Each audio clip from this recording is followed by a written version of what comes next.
नमस्कार विद्यार्थी मित्रांनो, तुमच्या सर्वांचं राजमुद्रा अकॅडमी पुणे या ऑनलाईन प्लॅटफॉर्मवरती मी दिनेश जाधव सर तुमच्या सर्वांचं मनापासून स्वागत करतोय. मित्रांनो, आपण ऑनलाईनच्या ॲपवरती जे वीकली टेस्ट पेपर घेतोय त्याचा आजचा जो पेपर होता त्या पेपरचे आज आपण विश्लेषणात्मक उत्तरे जे आहेत ते समजून घेऊया. आणि त्यामध्ये आजचा जो पेपर होता तो पेपर कोणता होता तर या ठिकाणी आपल्याला पाहायला मिळतं अर्थशास्त्रामधील चलन आणि चलनवाढ. ठीक आहे, तर एकूण 50 प्रश्न आहेत आणि एकूण 50 गुण सुद्धा आपल्याला या ठिकाणी पाहायला मिळतात. तर बघूया आपण की या संदर्भामध्ये कोणकोणते प्रश्न या ठिकाणी आजच्या परीक्षेमध्ये आपल्याला विचारली गेली होती. यातला पहिला प्रश्न होता, खालील विधाने वाचा. वॉकर यांची व्याख्या पैशाच्या कार्यावर आधारित आहे. Number 1, John Keynes, D.H. Robertson व सेलिगमन यांच्या व्याख्या पैशाच्या स्वीकृतीवर आधारित आहेत. क, प्रोफेसर काउथर यांची व्याख्या पैशाचे कार्य व स्वीकृती या दोन्ही दर्शविणाऱ्या असल्यामुळे तुलनेने वरचढ ठरते.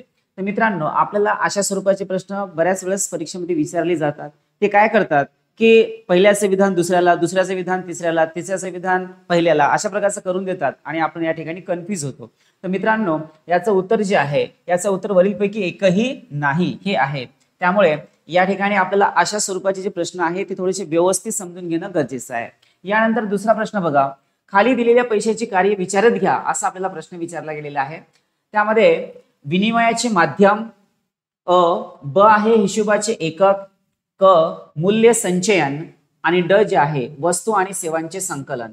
आता या ठिकाणी आपल्याला विचारलेलं आहे की खालीलपैकी पैशाचे कार्य विचारात घ्या असं म्हटलेलं आहे. तर मग आता पैशाची कार्य यातून कोणकोणती स्पष्ट होतात तर नंबर 1 जर आपण बघितलं तर विनिमयाचे माध्यम असं म्हटलेलं आहे. ब मध्ये हिशोबाचे एकक म्हटलेलं आहे, तर याचा तर काही संबंध येणारच नाही मित्रांनो. त्यामुळे ब तर या ठिकाणी रॉंगच असेल. त्यामुळे विनिमयाचे माध्यम हे विनिमयाचे माध्यम असू शकते का, हे सुद्धा या ठिकाणी येऊ शकणार नाहीये.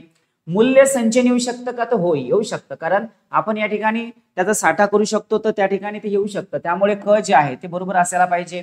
त्यानंतर असं ड मध्ये म्हटलं या ठिकाणी म्हटलेलं आहे वस्तू आणि सेवांचे संकलन असं म्हटलेलं आहे.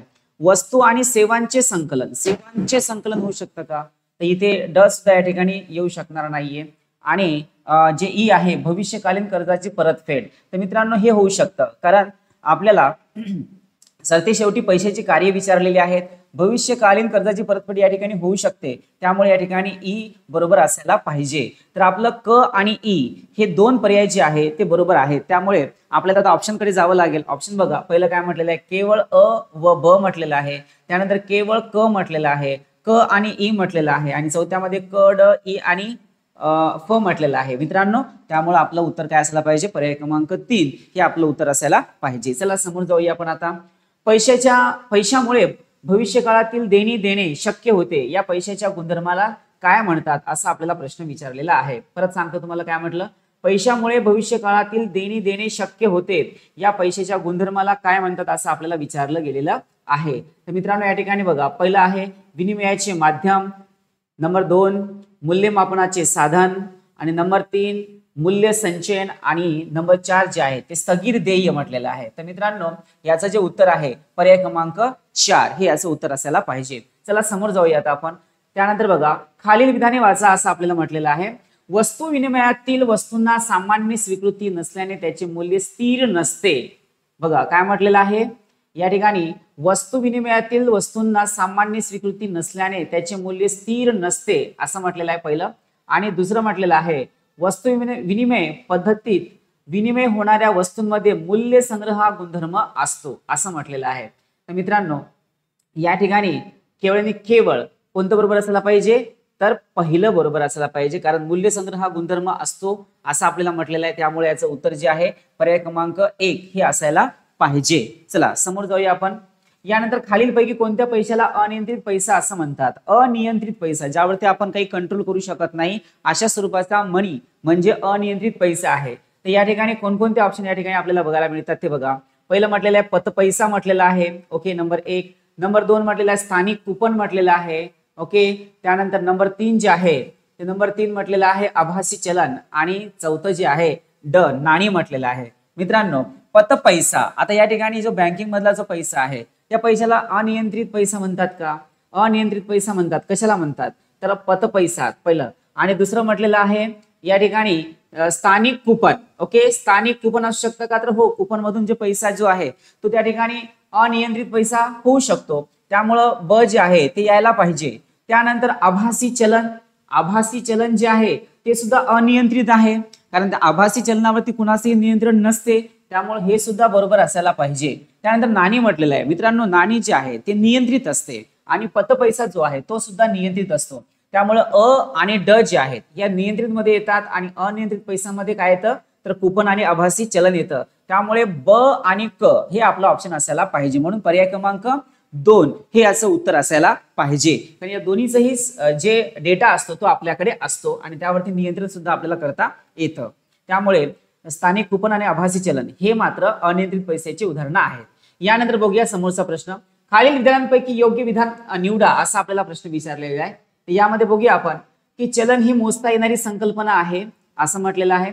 सर्व पैसे हे चलन असतात परंतु सर्वच चलन हे पैसे नसतात. मित्रांनो, अशा स्वरूपाची सुद्धा आपल्याला उदाहरणं जी आहेत ते नेहमी पाहायला मिळतात. सगळे प्रश्न जे आहेत ते आपल्याला जर बघितले, PYQ जर आपण बघितले तर अशा स्वरूपाचे जे ऑप्शन्स आहेत ते आपल्याला बऱ्याच वेळेस पाहायला मिळतात. जसं की असतातच्या ठिकाणी नसतात करून टाकतात, नसतातच्या ठिकाणी असतात करून टाकतात. इथे सुद्धा तशाच प्रकार झालेला आहे. त्यामुळे चलन ही मोजता येणारी संकल्पना आहे.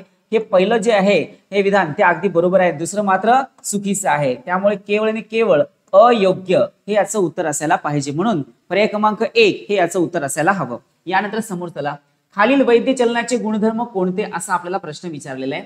खालीलपैकी वैध चलनाचे गुणधर्म कोणते असा आपल्याला प्रश्न विचारलेला आहे.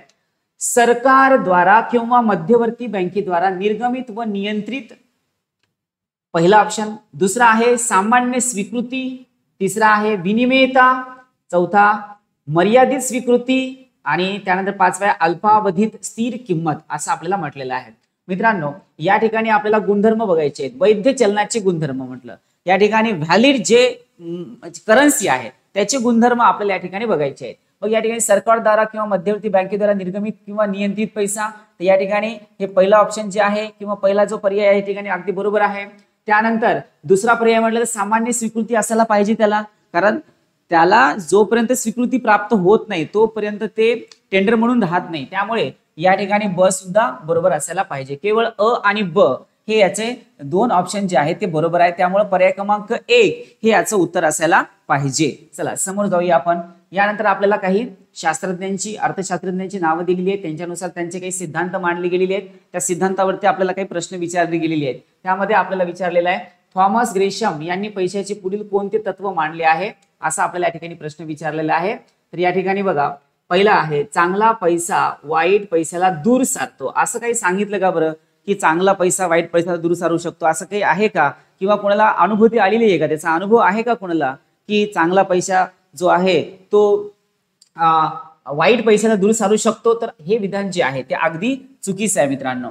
तर थॉमस ग्रेशम काय म्हणतोय, जेव्हा शासन एखाद्या प्रकारच्या पैशाचे अधिमूल्यन करते तेव्हा दुसऱ्या प्रकारच्या पैशाचे अवमूल्यन होऊन दुसऱ्या प्रकारचा पैसा चलनातून बाहेर पडतो.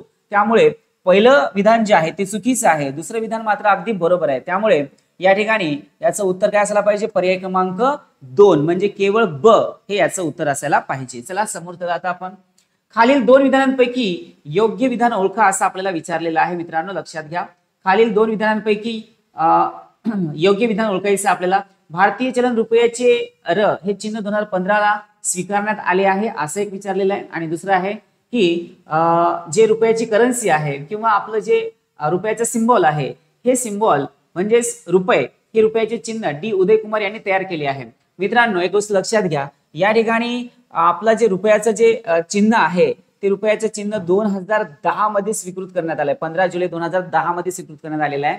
त्यामुळे या ठिकाणी 2015 म्हटलेलं आहे, तर हे विधान तर अगदी चुकीचं असायला पाहिजे. त्यानंतर रुपयाचे जे चिन्ह आहे किंवा सिम्बॉल आहे हे चिन्ह कुणी तयार केलेले आहे? तर डी उदयकुमार यांनी तयार केलेले आहे मित्रांनो. तर या ठिकाणी केवळ आणि केवळ दुसरा जे विधान आहे ते बरोबर असायला पाहिजे. म्हणजे केवळ आणि केवळ ब जे आहे हे आपलं उत्तर असायला हवं. म्हणजे पर्याय क्रमांक 2 हे आपलं उत्तर असायला हवं. यानंतर समोर चला, डॉट डॉट डॉट ला भारताने अपरिवर्तनीय कागदी चलन स्वीकारले. या नवीन पद्धतीला भारतात किमान निधी पद्धत असे म्हणतात. त्यानंतर दुसरा विधान आहे रिझर्व्ह बँकेकडे नाममात्र 200 कोटी रुपये किमान निधी म्हणून राखून ठेवतात यापैकी डॉट डॉट डॉट रुपयांचे सोने जे आहे ते होते असं आपल्याला विचारलं. मित्रांनो या ठिकाणी पहिलं जे भारताचं अपरिवर्तनीय कागदी चलन स्वीकारलेलं आहे ना, तर हे 1956 मध्ये स्वीकारलेलं आहे आणि 115 कोटी रुपयाचे सोने. त्यामुळे याचं जे उत्तर आहे ते लक्षात घ्या. पहिल्यामध्ये 1956 म्हटलं, दुसऱ्यामध्ये 1958 म्हटलं, त्यानंतर तिसऱ्यामध्ये 1958 म्हटलेलं आहे. केवळ तिसरा पर्याय जे आहे याचा बरोबर असायला पाहिजे. त्यामुळे पर्याय क्रमांक 3 हे याचं उत्तर असेल. यानंतर बघूया आपण समोर. विमुद्रीकरण करण्यात आले आहे त्यापैकी रिझर्व्ह बँकेचे गव्हर्नर कोण होते त्या संबंधी योग्य जोड्या जुळवा. मित्रांनो आतापर्यंत जे विमुद्रीकरण झालेलं आहे तर त्यावेळेस भारताचे गव्हर्नर कोण होते, विमुद्रीकरणाच्या वेळेस भारताचे गव्हर्नर कोण होते असा प्रश्न आपल्याला या ठिकाणी विचारला गेलेला आहे. तर इथे लक्षात घ्या की कोणत्या कोणत्या वर्षी कोण कोण या ठिकाणी गव्हर्नर होते. 1946 मध्ये जे आहे ते कोण होते सांगा. तर या ठिकाणी 1946 मध्ये सी.डी. देशमुख होते. तर पहिली जोडी आपण या ठिकाणी लावून घेऊया. त्यानंतर 1978 मध्ये आय.जी. पटेल हे गव्हर्नर होते आणि 2016 मध्ये उर्जित पटेल हे याचे आपल्या भारतीय रिझर्व्ह बँकेचे गव्हर्नर होते. तर मित्रांनो 1946 मध्ये सी.डी. देशमुख, त्यानंतर 1978 मध्ये आय.जी. पटेल आणि 2016 मध्ये उर्जित पटेल होते. तर मग आपण बघूया अचं काय यायला पाहिजे, 3 यायला पाहिजे. अचं काय यायला पाहिजे 3, इथे पण 3 आहे, इथे पण 3 आहे. 2 पैकी 1 आपल्याला चूज करायचं आहे. त्यानंतर बचं जे आहे बचं 4 यायला हवं. ओके या ठिकाणी सुद्धा आहे, या ठिकाणी सुद्धा आहे आणि 16चं 1 यायला पाहिजे, या ठिकाणी आहे. त्यामुळे पर्याय क्रमांक 3 हे याचं उत्तर असायला हवं. ओके तर लक्षात घ्या मित्रांनो.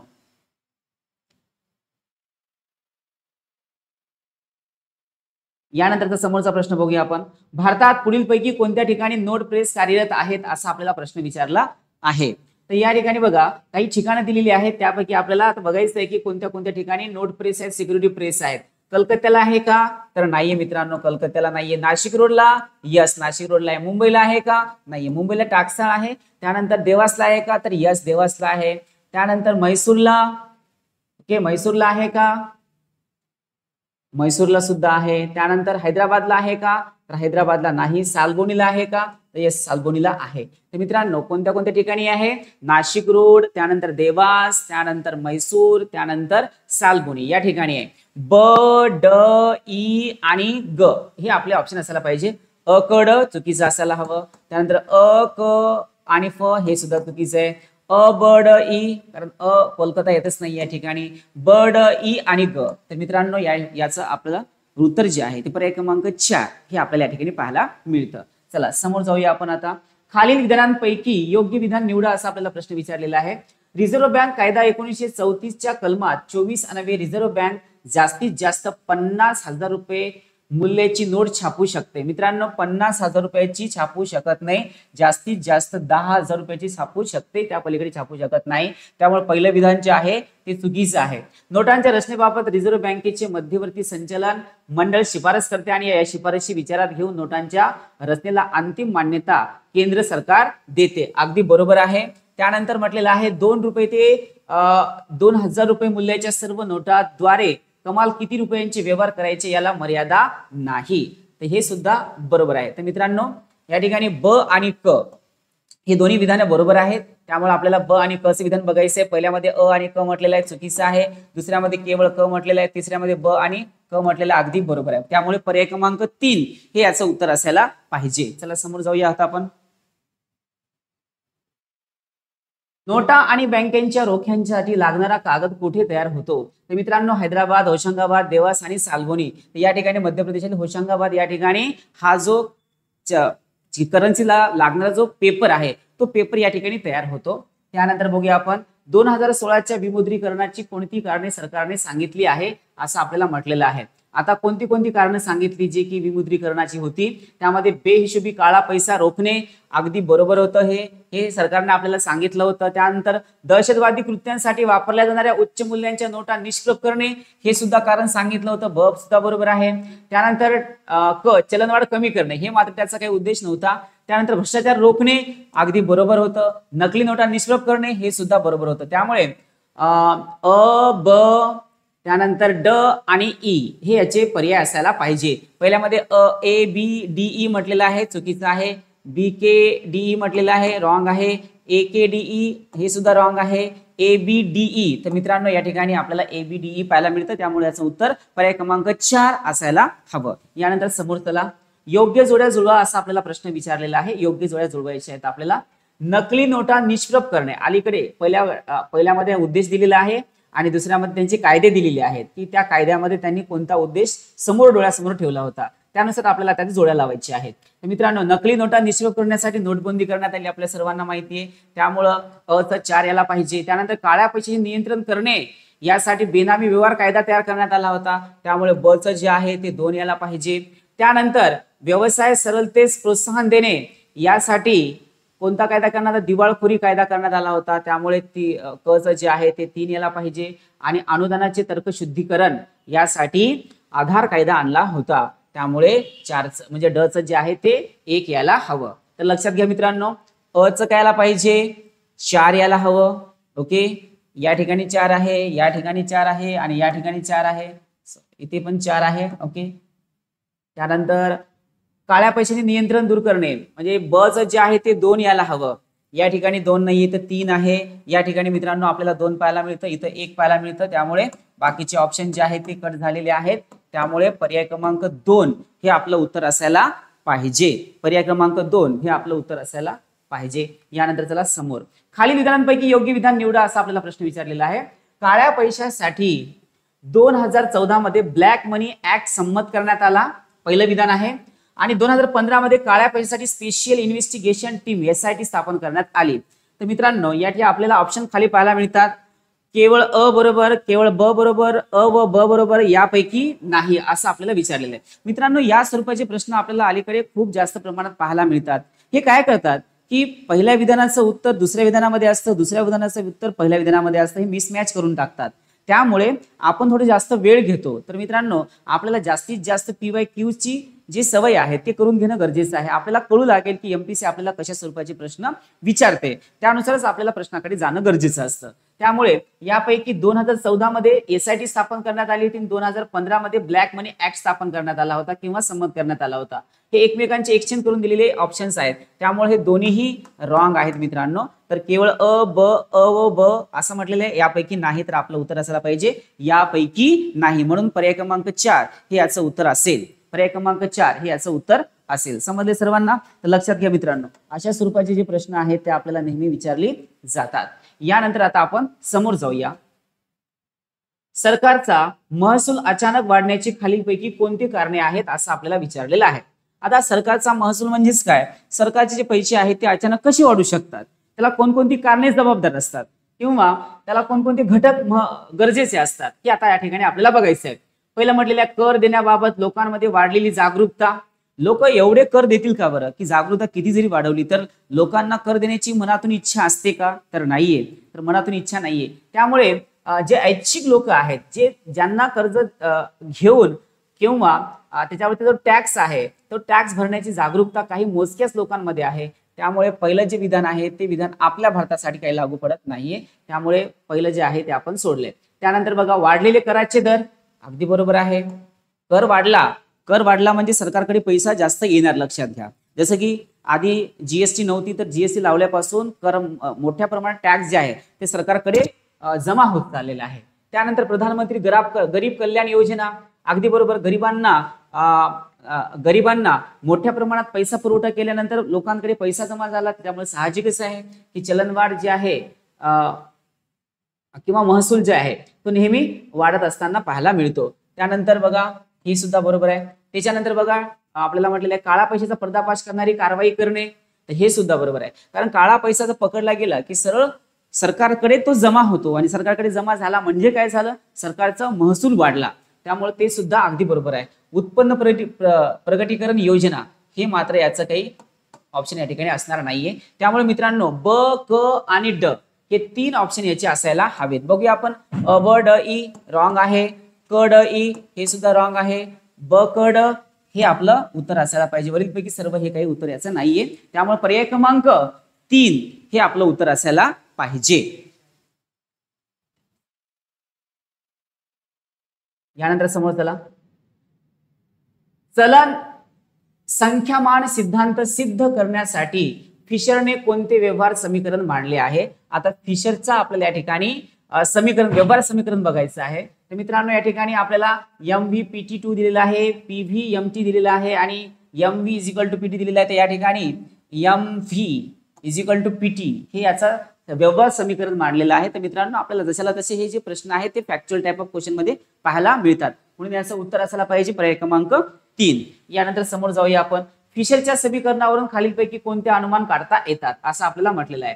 फिशरच्या समीकरणावरून खालीलपैकी कोणते अनुमान काढता येतात? तर मित्रांनो हे जे अर्थशास्त्रज्ञ आहेत, फिशर जो अर्थशास्त्रज्ञ आहे, याचं चलन आणि चलनवाढीच्या संदर्भामध्ये भरपूर जे डेटा दिलेला आहे किंवा त्याने जी सांगितलेली माहिती आहे त्यावरती संपूर्ण जगातली अर्थव्यवस्था जी आहे ती चालत असते किंवा त्यांच्या सिद्धांतावरनं हे सगळ्या गोष्टी अवलंबून असतात. आता या ठिकाणी आपल्याला म्हटलेलं आहे की फिशरच्या समीकरणावरून खालीलपैकी कोणते अनुमान काढता येतात? तर मग कोणते कोणते येतात? पैशाचा पुरवठा वाढला तर महागाई वाढते, अगदी बरोबर आहे. पैशाचा पुरवठा वाढल्यानंतर महागाई वाढते असं म्हटलेलं आहे. त्यानंतर दुसरं म्हटलेलं आहे पैशाचा पुरवठा वाढला तर पैशाचे मूल्य वाढते का? नाहीये. पैशाचा पुरवठा जर वाढला ना तर पैशाचं मूल्य कसं होते? कमी होते. त्यामुळं हे तर या ठिकाणी येणार नाहीये.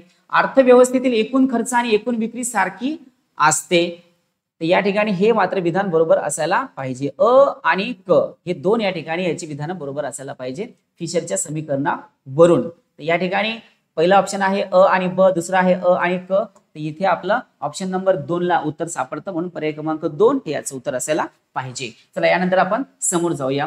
पैशाच्या संख्यात्मक सिद्धांताची केम्ब्रिज आवृत्ती सर्वप्रथम कुणी विकसित केली असं आपल्याला विचारलेलं आहे. तर मित्रांनो AC पिगुअर्ड, जॉन केन्स आणि गिल्डन फ्रीडम आणि अल्फ्रेड मार्शल. तर मित्रांनो केम्ब्रिज आवृत्ती जी आहे, केम्ब्रिज व्हर्जन जे आहे, केम्ब्रिज आवृत्ती कुणी शोधून काढलेली आहे? तर सर्वप्रथम अल्फ्रेड मार्शल यांनी शोधून काढलेली आहे. त्यामुळे पर्याय क्रमांक 4 हे आपलं उत्तर असायला पाहिजे. चला समोर जाऊया आपण आता. पतनिर्मिती केल्याने खालीलपैकी कोणते परिणाम होतात असं आपल्याला विचारलेलं आहे. पतनिर्मिती केल्याने खालीलपैकी कोणते परिणाम निर्माण होतात? म्हणजे इनडायरेक्टली आपल्याला म्हणायचं आहे की जास्तीत जास्त लोकांपर्यंत पैसा गेल्यानंतर किंवा कर्ज दिल्याच्या नंतर कोणत्या प्रकारचा परिणाम या ठिकाणी आपल्याला होऊ शकतो? तर या ठिकाणी असं म्हटलेलं आहे पहिल्या विधानामध्ये बाजारात उपलब्ध चलनापेक्षा जास्त मूल्याचे व्यवहार होतात. अगदी बरोबर आहे, कारण बाजारात उपलब्ध चलनापेक्षा जास्त मूल्यांचे व्यवहार होणारच आहे. लोकांकडे पैसा वाढला की व्यवहार वाढणारच आहे पहिला. त्यानंतर दुसरं म्हटलेलं आहे मागणी वाढू शकते, अगदी बरोबर आहे, हे सुद्धा आहे. तिसरं बघा चलनवाढ कमी होते, हे मात्र येणार नाहीये. त्यामुळे केवळ आणि केवळ अ आणि ब हे याचं उत्तर असायला पाहिजे, म्हणून पर्याय क्रमांक 2 हे आपलं उत्तर असायला हवं. यानंतर बघा समोर चला. खाली दिलेल्या मुदत ठेवींची पतनिर्मिती क्षमतेनुसार चढता क्रम लावा असं आपल्याला विचारलेलं आहे. तर मित्रांनो या ठिकाणी चढता क्रम घ्यायचा आपल्याला. तर पहिलं काय आला पाहिजे? बँकेकडील मुदत ठेवी नंबर 1. ओके. ब ला काय आला पाहिजे?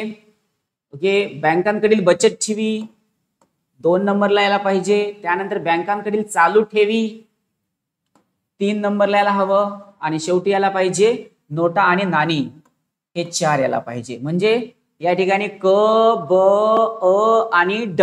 बघा आता क, ब, अ आणि ड असे आपल्याला ऑप्शन पाहायचे आहेत. पहिलं अ ब कड म्हटलेलं आहे, चुकीचं आहे. दुसरं ब कड, ब पण येणार नाही, ठिकाणी चुकीचं आहे. त्यानंतर क ब ड हे मात्र बरोबर आहे. आणि चौथं जे आहे ते ब क अ ड म्हटलेलं आहे, हे सुद्धा रॉंग आहे. तर मित्रांनो याचं उत्तर पर्याय क्रमांक 3 यायला हवं. तर यानंतर समोरचा क्वेश्चन बघा. डॉट डॉट डॉट मध्ये सर्वात कमी तरलता व पतनिर्मितीची सर्वाधिक क्षमता असते असं आपल्याला विचारलेलं आहे. चलनातून होते का, मुदत ठेवीतून होते का, बचत ठेवीतून होते का, चालू ठेवीमधून होते? तर मित्रांनो मुदत ठेवीमधून होते. सर्वात म्हणजे डॉट डॉट डॉट मध्ये सर्वात कमी तरलता व पतनिर्मिती सर्वाधिक क्षमता. तर मित्रांनो लक्षात घ्या, म्हणजे पैसे जमा झाल्याच्या नंतर त्याच्यातली काय होते? तरलता जी आहे ती कमी होते आणि पतनिर्मिती सर्वाधिक क्षमता वाढते. कारण पैसा ठेवल्याच्या नंतर बँका इतरांना म्हणजे लोकांना कर्ज देत राहतील. लोकांना कर्ज दिलेत म्हणजे काय होईल बरं? तर पतनिर्मितीची क्षमता त्यामध्ये वाढू लागते. तर लक्षात घ्या, त्यामुळे आपलं उत्तर या ठिकाणी पर्याय क्रमांक 2 हे यायला पाहिजे. यानंतर बघा समोरचा प्रश्न. खालीलपैकी कोणता पैसा M0 मध्ये मोजला जातो असं आपल्याला विचारलं गेलं आहे. तर या ठिकाणी रिझर्व्ह बँकेतील बँकांच्या ठेवी अगदी बरोबर आहे, हे यामध्ये मोजल्या जातात. त्यानंतर लोकांजवळील चलनी नोटा व नाणी या सुद्धा या ठिकाणी मोजल्या जातात. 1 वर्षापर्यंतची मुदत ठेवी या ठिकाणी रॉंग आहे. 1 वर्षापेक्षा जास्त काळाच्या मुदत ठेवी हे सुद्धा रॉंग आहे. केवळ अ आणि ब हे याचं उत्तर असायला पाहिजे, म्हणून पर्याय क्रमांक 1 हे याचं उत्तर असेल. चला समोर चला. खालील विधाने विचारात घ्या असा आपल्याला प्रश्न विचारलेला आहे. आता आपल्याला काही विधानं बघायची आहेत. रिझर्व्ह बँकेने पैशाचा साठा कसा मोजावा यासाठी 1961, 1977 आणि 1998 मध्ये कार्यगट नेमले होते असं म्हटलेलं आहे. ओके, तर पहिलं विधान जे आहे ते अगदी बरोबर आहे. त्यानंतर 1977 मध्ये एम.एल. घोष यांच्या अध्यक्षतेखाली कार्यगटाने L1, L2, L3 या संकल्पना सुचविल्या होत्या. त्यानंतर क मध्ये बघा 1998 मध्ये डॉक्टर Y.V. रेड्डी यांच्या कार्यगटाने M1, M2, M3, M4 किंवा या संकल्पना सुचवल्या होत्या. तर मित्रांनो लक्षात घ्या, 1977 ला जे विधान दिलेलं आहे ते म्हणजे आपल्याला या ठिकाणी हे जे दोन विधान आहेत ते एक्सचेंज करून टाकलेले आहेत. लक्षात घ्या, ही संकल्पना या ठिकाणी येते आणि ही संकल्पना वर येते. तर त्यामुळे दोन्ही जे आहेत ना हे दोन्हीही या ठिकाणी रॉंग आहेत. केवळ पहिलं जे विधान आहे ते अगदी बरोबर आहे. त्यामुळे केवळ अ हे आपलं उत्तर असायला पाहिजे, म्हणून पर्याय क्रमांक 3 हा आपलं उत्तर असेल. यानंतर बघा समोरचा प्रश्न. खालीलपैकी कशास ब्रॉड मनी ही संज्ञा देता येईल? पहिलं ऑप्शन आहे लोकांजवळील रोख रक्कम रिझर्व्ह बँकेतील बँकांच्या ठेवी. पहिलं विधान लोकांजवळील रोख रक्कम बँकांमधील मागणी ठेवी. त्यानंतर तिसरं आहे लोकांजवळील रोख रक्कम प्लस दीर्घ मुदत ठेवी. आणि चौथा आहे लोकांजवळील रोख रक्कम अल्प मुदत ठेवी. मित्रांनो हे तर येणारच नाही. ब्रॉड मनी या ठिकाणी काय होत असते, दीर्घ मुदत ठेवी असते आणि रोख रक्कम असते. त्यामुळे या ठिकाणी केवळ पर्याय क्रमांक 3 हे या ठिकाणी आपलं उत्तर असायला पाहिजे. चला समोर चला. यानंतर बघा पैशाचा पुरवठा आणि जननक्षम पैशाची गुणोत्तर म्हणजे काय असा आपल्याला प्रश्न विचारलेला आहे. तर लक्षात घ्या मित्रांनो, पहिला ऑप्शन आहे पैसा गुणाकार पद्धत, दुसरा आहे मनी गुणक, तिसरा आहे पत पैसा निर्मिती गुणक. या ठिकाणी आपल्याला दोन जे आहे ऑप्शन ते चूज करायचे आहेत. पत पैसा निर्मिती गुणक हे या ठिकाणी येणार नाहीये. तर पहिले दोन ऑप्शन जे आहेत ते अगदी बरोबर आहे, पैसा गुणाकार पद्धत आणि मनी गुणक. त्यामुळं पहिलं आणि दुसरं हे दोन्ही विधान बरोबर आहेत. त्यामुळं 1 आणि 2 हे आपलं उत्तर असायला पाहिजे, म्हणजे पर्याय क्रमांक 4 हे आपलं उत्तर असेल. यानंतर चला समोर. पैसा गुणक खालील कोणत्या गोष्टीमुळे वाढू शकतो असा आपल्याला प्रश्न विचारलेला आहे. तर लक्षात घ्या आता कशामुळे वाढू शकतो. पैसा गुणक खालीलपैकी कोणत्या गोष्टीमुळे वाढू शकतो? रिझर्व्ह बँकेतील रोख राखीव साठ्यात CRR मध्ये वाढ केल्यास वाढू शकतो का? तर या ठिकाणी हे उत्तर चुकीचं आहे, नाहीये. CRR वाढल्याने होत नसतं. वैधानिक रोख प्रमाण म्हणजे SLR वाढल्याने का कमी होण्याने? तर कमी होणं गरजेचं आहे. तर या ठिकाणी लक्षात घ्या मित्रांनो, जेवढा SLR कमी होत असतो ना तेवढा बँकांकडे पैसा जास्त साठवतो आणि लोकांचे पैसे जेव्हा त्या ठिकाणी जास्त येतात आणि स्वतःची सुद्धा ठेवी जास्त वाढते त्यावेळेस साहजिकच आहे काय होते, गुणक पैसा जो आहे त्यामुळे वाढत जातो. तो SLR कमी केल्याने. तर हे सुद्धा अगदी विधान बरोबर आहे. आणि क जे आहे लोकांनी अधिकात पैसे बँकेमध्ये ठेवल्यानंतर तर लोक जास्तीत जास्त पैसा ठेवतील आणि SLR कमी झाल्यानंतर म्हणजे बँकेची स्वतःची ठेवी जी आहे ते रिझर्व्ह बँकेला देण्याच्या आधी जर स्वतःची ठेवी जर जास्त असेल तर स्वतःचा पैसा पण जास्त आहे आणि लोक सुद्धा जास्तीत जास्त त्या ठिकाणी डिपॉझिट करत जातील. त्यामुळं जास्तीत जास्त पैसा बँकेकडे उपलब्ध होतो. त्यामुळे केवळ ब आणि क हे दोन ऑप्शन याचे बरोबर असायला पाहिजे. त्यामुळे पर्याय क्रमांक 4 हे आपलं उत्तर असायला पाहिजे. चला यानंतर बघा समोर. CBDC हे चलन पुढीलपैकी कोणी सुरू केलेले आहेत असं विचारलेलं आहे. तर RBI ने सुरू केलेलं आहे. पर्याय क्रमांक 3 हे आपलं उत्तर असायला हवं. यानंतर बघा आता पैसा गुणक खालील कोणत्या गोष्टी स्पष्ट करते असं आपल्याला विचारलेलं आहे. बँकांची पतनिर्मिती पैसा गुणक खालील कोणत्या गोष्टीमुळे स्पष्ट करते? बँकांची पतनिर्मिती म्हणजे जास्तीत जास्त या ठिकाणी कर्ज पुरवठा करणे, वर्तमान उपलब्धता, त्यानंतर चलनवाढीवरील परिणाम आणि पैशाचे उच्च शक्ती स्त्रोत असं आपल्याला म्हटलेलं आहे. तर मित्रांनो या ठिकाणी बँकांची पतनिर्मिती हे सुद्धा विधान अगदी बरोबर आहे. वर्तमान उपलब्धता हे सुद्धा बरोबर आहे. त्यानंतर चलनवाढीवरील परिणाम हे सुद्धा आणि पैशांचे उच्च शक्ती स्त्रोत हे सुद्धा म्हणजे अ ब क ड हे आपलं उत्तर असायला पाहिजे. म्हणून पर्याय क्रमांक 4 हे याचं उत्तर असायला पाहिजे. चला समोर जाऊया आपण आता. खालील विधाने विचारात घ्या असा आपल्याला प्रश्न विचारलेला आहे. या ठिकाणी पहिलं ऑप्शन जे आहे ते चलनवाढ झाली की चलनाचे मूल्यही वाढते. चलनवाढ झाले की चलनाचे मूल्यही वाढते. ब जे आहे पळणारी चलनवाढ ही अर्थव्यवस्थेला उपकारक असते असं म्हटलेलं आहे. आता या ठिकाणी आपल्याला अयोग्य विधान जे आहे ते ओळखायचं आहे. आपल्याला काय ओळखायचंय? अयोग्य विधान ओळखायचं आहे. तर मित्रांनो, चलनवाढ झाली की चलनाचे मूल्य वाढते का? तर नाहीये, चलनाचे मूल्य कमी होते. त्यामुळे या ठिकाणी पहिलं ऑप्शन जे आहे ते चुकीचं आहे, कारण आपल्याला काय विचारलंय? अयोग्य विधान आपल्याला निवडायचं आहे. पळणारी चलनवाढ ही अर्थव्यवस्थेला उपकारक असते का? तर नाहीये, उपकारक नसते. तर मित्रांनो, या ठिकाणी ब सुद्धा कसं आहे बरं? तर रॉंग आहे. त्यामुळं अ आणि ब हे अयोग्य विधान आहेत. दोन्ही या ठिकाणी विधान कशी आहेत बरं? तर अयोग्य आहेत. त्यामुळे पर्याय क्रमांक 3 हे आपलं उत्तर असायला हवं. यानंतर समोर जाऊया आता आपण. योग्य जोड्या जुळवा असं आपल्याला विचारलेलं आहे. चलनवाढीचे प्रकार व त्यांच्या व्याख्या. अगणित बघा, आता या ठिकाणी अ गट दिलेला आहे आणि ब गट दिलेला आहे. तर आपल्याला दोघांच्या जोड्या जुळवायच्या आहेत. अगणित म्हटल्यानंतर चलनवाढीचा दर जो आहे तो किती असायला पाहिजे? 20% पर्यंत किंवा 20% पेक्षा अधिक. त्यामुळे अगणित आहे, 20% पेक्षा अधिक आहे. त्यानंतर पळणारी, रांगणारी आणि चालणारी चलनवाढ आपल्याला दिलेली आहे. आता या ठिकाणी पळणारी असं म्हटलेलं आहे. बघा, आता पळणारी चलनवाढ कोणती आहे? तर पळणारी चलनवाढ 10 ते 20% म्हणजे याला स्पीड जास्त आहे. त्यामुळे ब चं काय यायला पाहिजे? 3 यायला पाहिजे. रांगणारी म्हणजे काय? अतिशय हळूवार चालणारी चलनवाढ आहे. म्हणजे जसं बाळ रांगत जातं ना हळूहळू हळूहळू, त्या पद्धतीने रांगणारी चलनवाढ जी आहे ती कोणती असायला पाहिजे? तर 3% पर्यंत किंवा 3% पेक्षा कमी असायला पाहिजे. आणि चालणारी राहिलंच कोणतं? आता चालणारी कोणती? रांगल्यानंतर काय करत असतं बाळ? चालू लागलेलं असतं. चालणारी के 3 ते 10. मग या ठिकाणी कायला पाहिजे? द चं जे आहे ते 4 याला पाहिजे. मग बघा, आता अ चं कायला पाहिजे? 4. अ चं कायला पाहिजे? 4. इथं पण 4 आहे, इथे पण 4 आहे. ब चं कायला पाहिजे? 3. इथे पण 3 आहे, इथे पण 3 आहे. त्यानंतर क चं कायला पाहिजे? 1. या ठिकाणी आपल्याला उत्तर सापडलं. आणि मग ड चं कायला पाहिजे? तर 2. तर मित्रांनो, याचं उत्तर कायला पाहिजे? पर्याय क्रमांक 2 हे उत्तर याला पाहिजे. चला समोर जाऊया आपण आता. चालणारी चलनवाढ अर्थव्यवस्थेला उपकारक असते कारण असं विचारलेलं आहे. वस्तू व सेवांची मागणी वाढवून उत्पादनाला चालना मिळते. ओके, अगदी बरोबर आहे.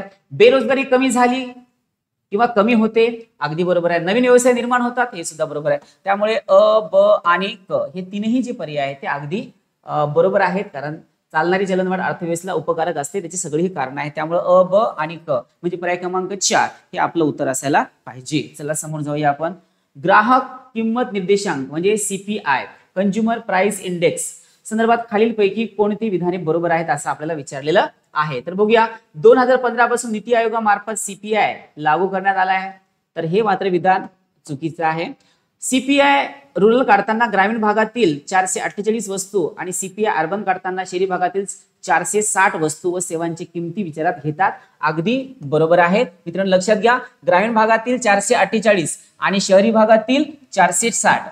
लक्षात घ्या, ग्रामीण भागातील 448 वस्तू आणि शहरी भागातील 460 वस्तू या विचारात घेतल्या जातात. हे सुद्धा बरोबर आहे. सीपीआय मोजताना सर्वाधिक भार अनवस्तू व पेय या घटकाला धरून असतात. तर हे सुद्धा अगदी बरोबर आहे. त्यामुळे ब आणि क हे 2 विधाने बरोबर आहेत. पहिलं विधान जर सोडलं तर हे दोन्ही विधानं बरोबर आहेत. त्यामुळे पर्याय क्रमांक 2 हे आपलं उत्तर असायला पाहिजे. चला समोर जाऊया आपण. चलनवाढीचे खालीलपैकी कोणते निर्देशांक श्रम ब्युरो संस्थेमार्फत मोजले जातात? या ठिकाणी आपल्याला आता बघायचं आहे की कोणते कोणते आहेत. औद्योगिक कामगारांसाठीचा ग्राहक किंमत निर्देशांक हा मोजला जातो. त्यानंतर शहरी गैर शारीरिक श्रम कर्मचाऱ्यांसाठीचा ग्राहक किंमत निर्देशांक हा मात्र मोजला जात नाही. त्यानंतर घराची किंमत निर्देशांक हे सुद्धा मोजला जात नाही. शेतमजुरीसाठीचा ग्राहक किंमत निर्देशांक अगदी बरोबर आहे, मोजला जातो. आणि ग्रामीण मजुरांसाठीचा ग्राहक किंमत निर्देशांक हा सुद्धा मोजला जातो. त्यामुळे या ठिकाणी आपलं उत्तर काय आलं पाहिजे मित्रांनो? अ पण बरोबर आहे, त्यानंतर ड बरोबर आहे, त्यानंतर ई बरोबर आहे. बघा आता आपण अ, ड आणि ई, अ, ड आणि ई या ठिकाणी पहिल्याच ऑप्शन मध्ये आपल्याला उत्तर पाहायला मिळतं. त्यामुळे याचं उत्तर पर्याय क्रमांक 1 हे यायला हवं. यानंतर समोर चला.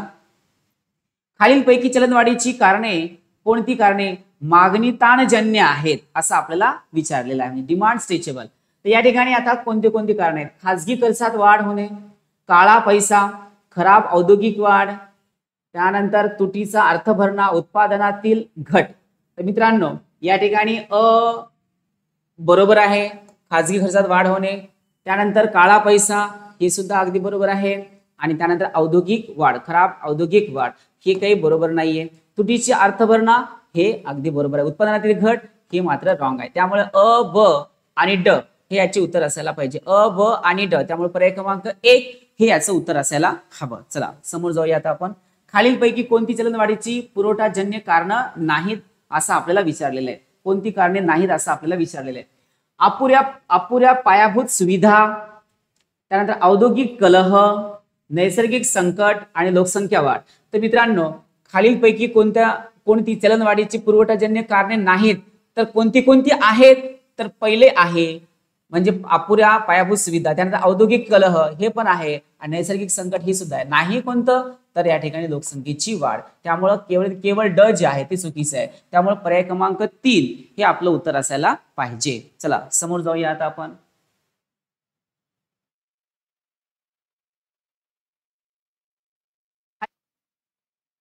निर्माण करू शकतो असा आपल्याला प्रश्न विचारलेला आहे. कोणता घटक निर्माण करू शकतो? पायाभूत सुविधांमध्ये वाढ केल्यानंतर चलनवाढ निर्माण होऊ शकते का?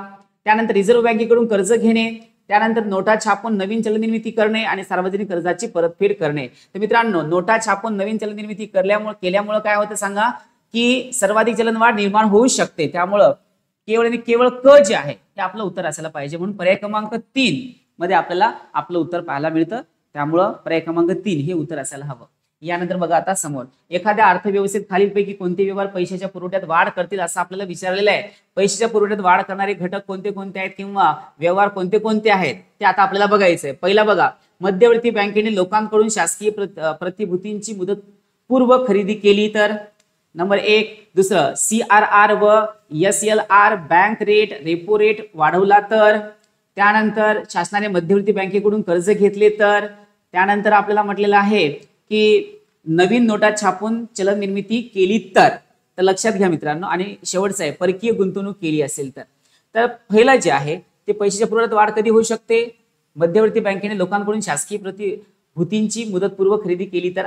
पहिलं जे आहे ते अगदी बरोबर आहे. दुसरं आहे, CRR SLR bank rate repo rate वाढवला तर. हे सुद्धा हे मात्र चुकीचं आहे. त्यानंतर शासनाने मध्यवर्ती बँकेकडून कर्ज घेतले तर. या ठिकाणी अगदी बरोबर आहे. नवीन नोटा छापून चलन निर्मिती केली तर. हे अगदी बरोबर आहे. आणि परकीय गुंतवणूक केली तर. म्हणजे ब जर सोडलं तर बाकीचे सगळे बरोबर आहे. त्यामुळे आपलं उत्तर काय आलं पाहिजे? अ, क, ड आणि ई. क, ड आणि ई. त्यामुळे पर्याय क्रमांक 2 मध्ये आपलं उत्तर पाहायला मिळतं. म्हणून आपलं उत्तर काय असायला पाहिजे? पर्याय क्रमांक 2. यानंतर बघा आता समोर जाऊया. खालील विधाने विचारात घ्या असं आपल्याला म्हटलेलं आहे आणि वरीलपैकी कोणते विधान बरोबर आहे? लक्षात घ्या मित्रांनो, या गोष्टीकडे फोकस करायचं असतं. अविकसित देशात अपुऱ्या पायाभूत सुविधांमुळे चलनवाढीत भर पडते असं आपल्याला म्हटलेलं आहे. ओके, अविकसित देशात अपुऱ्या पायाभूत सुविधांमुळे चलनवाढीत भर पडते. अगदी बरोबर आहे. कारण देशामध्ये जर विकास झालेला नसेल तर चलनवाढीत भर पडणारच आहे. निर्यात हे पुरवठाजन्य व मागणीजन्य या दोन्ही चलनवाढीचे कारण आहे. अगदी बरोबर आहे. आणि तुटीच्या अर्थभरणामुळे लोकांच्या बचतीमध्ये किंवा रचनेत बदल होतो. हे मात्र चुकीचं आहे. यामुळे आपल्याला फक्त बरोबर विधानं ओळखायची होती. तर अ आणि ब हे 2 विधाने या ठिकाणी बरोबर आहे. त्यामुळे पर्याय क्रमांक 1 हे आपलं उत्तर असायला पाहिजे. चला समोर जाऊया आता आपण. चलनवाढीमुळे पुढीलपैकी कोणते परिणाम होतात असा आपल्याला प्रश्न विचारलेला आहे. कोणते परिणाम होऊ शकतात चलन जर वाढ झाली असेल तर? गुंतवणुकीस चालना मिळते. अगदी बरोबर आहे. पैसा लोकांकडे भरपूर असतो त्यामुळे गुंतवणूक लोक करतात. बचतीत वाढ होते तर लोक बचत करत नाहीत मित्रांनो. काय करतात? खर्च करतात. आणि ऋणकोंना अपकारक आणि धनकोंना उपकारक. लक्षात घ्या, ऋणकोंना उपकारक आणि धनकोंना अपकारक असं आपल्याला म्हटलेलं आहे. तर हे सुद्धा अगदी बरोबर आहे. आणि व्यापारी देशांपेक्षा भारतात चलनवाढ जास्त झाली तर भारताची निर्यात वाढते. हे मात्र चुकीचं आहे. त्यामुळे केवळ अ आणि क हे 2 विधानं जे आहेत ते बरोबर असायला पाहिजे. म्हणून पर्याय क्रमांक 3 मध्ये आपल्याला उत्तर पाहायला मिळतं. म्हणून पर्याय क्रमांक 3 हे आपलं उत्तर असायला हवं. यानंतर बघा, खालील विधाने विचारात घ्या असा आपल्याला प्रश्न विचारला आणि योग्य विधान निवडायचं. आपल्याला या गोष्टीकडे फोकस करायचं मित्रांनो. याला फक्त आपल्याला असे अंडरलाईन करून ठेवायचे की आपल्याला अयोग्य विधान निवडायचं आहे का अयोग्य विधान निवडायचं आहे. खालील विधाने विचारात घ्या असा आपल्याला प्रश्न विचारलेला आहे. पहिला आहे, चलन पुरवठा व चलन फिरण्याचा वेग कमी केल्यास चलनवाढ आटोक्यात येऊ शकते असं म्हटलेलं आहे. तर अगदी बरोबर आहे. चलन पुरवठा व चलन फिरण्याचा वेग कमी केल्यास चलनवाढ आटोक्यात येऊ शकते. पहिलं विधान बरोबर आहे. चलनविषयक उपाय व राजकोषीय उपाय हे चलनवाढीच्या पुरवठाजन्य कारणांवरील उपाय आहेत. तर थेट उपाय हे चलनवाढीच्या मागणीजन्य कारणावरील उपाय आहे. हे मात्र चुकीचं आहे मित्रांनो. केवळ आणि केवळ आपलं उत्तर करायला पाहिजे अ बरोबर आहे. म्हणून पर्याय क्रमांक 1 मध्ये आपलं उत्तर पाहायला मिळतं. चला यानंतर समोर जाऊया. पुढील पैकी कोणते चलनवाढीवरील थेट उपायांमध्ये येतात, म्हणजे पुढील पैकी कोणते चलनवाढीवरील थेट उपाय कोणते आहेत हे आता आपल्याला शोधून काढायचे आहे. तर बघा, गरीब व श्रीमंतांसाठी वेगवेगळे दर जाहीर करणे. ओके, पुढील पैकी कोणते चलनवाढीवरील थेट उपाय करतात? गरीब व श्रीमंतांना वेगवेगळे दर जाहीर करणे. यानंतर बघा दुसरं, विविध कृषी उत्पादनांसाठी किमान वसुली किंमत जाहीर करणे. त्यानंतर क आहे अनुदानित सबसिडीवरील खर्चात कपात करणे. त्यानंतर ड म्हटलेला तुटवडा जाणवणाऱ्या वस्तूंचे देशांतर्गत उत्पन्न वाढवण्यासाठी प्रयत्न करणे. तर पहिलं बरोबर आहे, दुसरं बरोबर आहे आणि चौथं बरोबर आहे. फक्त सबसिडीचा काही विषय या ठिकाणी येत नाही, त्यामुळे अ, ब आणि ड. त्यामुळे बघा आता आपलं या ठिकाणी ऑप्शन कुठे येऊ शकतं? अ, ब आणि ड. त्यामुळे पर्याय क्रमांक 2 हे आपलं उत्तर असायला हवं. यानंतर समोर चला, अर्थव्यवस्थेतील एकूण उत्पादन आणि एकूण मागणी सारखी असते हा नियम कोणत्या शास्त्रज्ञाने मांडला आहे असं आपल्याला विचारलेलं आहे. तर जेबीसे यांनी मांडलेलं आहे मित्रांनो, लक्षात घ्या. कुणी मांडलेलं आहे? जेबीसे यांनी मांडलेलं आहे. त्यामुळे आपलं उत्तर घ्यायला पाहिजे जीन बेसेस्ट, जेबीसे. तर पर्याय क्रमांक 1 हे आपलं उत्तर या ठिकाणी असायला हवं. यानंतर कोविड-19 जन्य मंदीत कोणती उपाययोजने पाहिजेत असा आपल्याला प्रश्न विचारलेला आहे. तर कोणते कोणते? तर चलनवाढीवरील उपाय, खंडविरोधी उपाय, संमिश्र व निश्चित सांगता येणार नाही. संमिश्र असायला पाहिजे. पर्याय क्रमांक 3 हे लक्षात घ्या.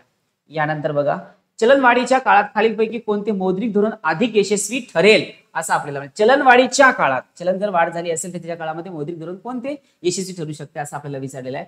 करामध्ये वाढ आणि सार्वजनिक खर्चात कपात करणे. दुसरं, करामध्ये कपात आणि सार्वजनिक खर्चात वाढ करणे. रिझर्व्ह बँक महाग पैशाचे धोरण आणि रिझर्व्ह बँक स्वस्त पैशाचे धोरण. तर मित्रांनो, रिझर्व्ह बँक महाग पैशाचे धोरण राबवले तर या ठिकाणी मौद्रिक धोरण जे आहे ते अधिक यशस्वी ठरू शकते. त्यामुळे पर्याय क्रमांक 3 हे आपलं उत्तर असायला पाहिजे. यानंतर बघा, चलनवाढीचे परिणाम खालीलपैकी कोणावर होतात असा आपल्याला प्रश्न विचारलेला आहे. कोणावर होतात? पगारी नोकर वर्ग, मजुरी करणारा वर्ग, सरकार आणि गुंतवणूकदार या सगळ्यांवरती चलनवाढीचा परिणाम होत असतो. सगळ्यांवरतीच होतो, लक्षात घ्या मित्रांनो. त्यामुळे वरीलपैकी सर्व कोण कोण? पगारी नोकर वर्ग, मजुरी करणारा वर्ग, सरकार आणि गुंतवणूकदार. त्यामुळे पर्याय क्रमांक 4 हे आपलं उत्तर असायला हवं. आणि यानंतर बघा, पुढीलपैकी चलनवाढीचे कोणते कारण पुरवठ्याच्या बाजूने आहे असं आपल्याला विचारलेलं आहे. तर शासकीय खर्चात वाढ करणे, लोकसंख्येत वाढ, काळा पैसा आणि सट्टेबाजी. मित्रांनो, सट्टेबाजी याचं उत्तर असायला हवं. त्यामुळे पर्याय क्रमांक 4 हे आपलं उत्तर असेल. आणि शेवटचा प्रश्न आहे, घाऊक किंमत निर्देशांक कमीत कमी कोणत्या कालावधीसाठी काढला जातो? आठवडा, पंधरवाडा, 3 आठवडे आणि 1 महिना. तर मित्रांनो, 1 महिन्यासाठी तो काढला जातो. हा सुद्धा प्रश्न खूप वेळेस परीक्षेमध्ये विचारला गेला. तर अशा प्रकारचे आपण ह्याची उत्तरे जी आहेत ते बघण्याचा प्रयत्न केला मित्रांनो. तर या ठिकाणी आपण थांबूया. पुन्हा भेटूया एका नवीन पेपर सोबत. तोपर्यंत नमस्कार.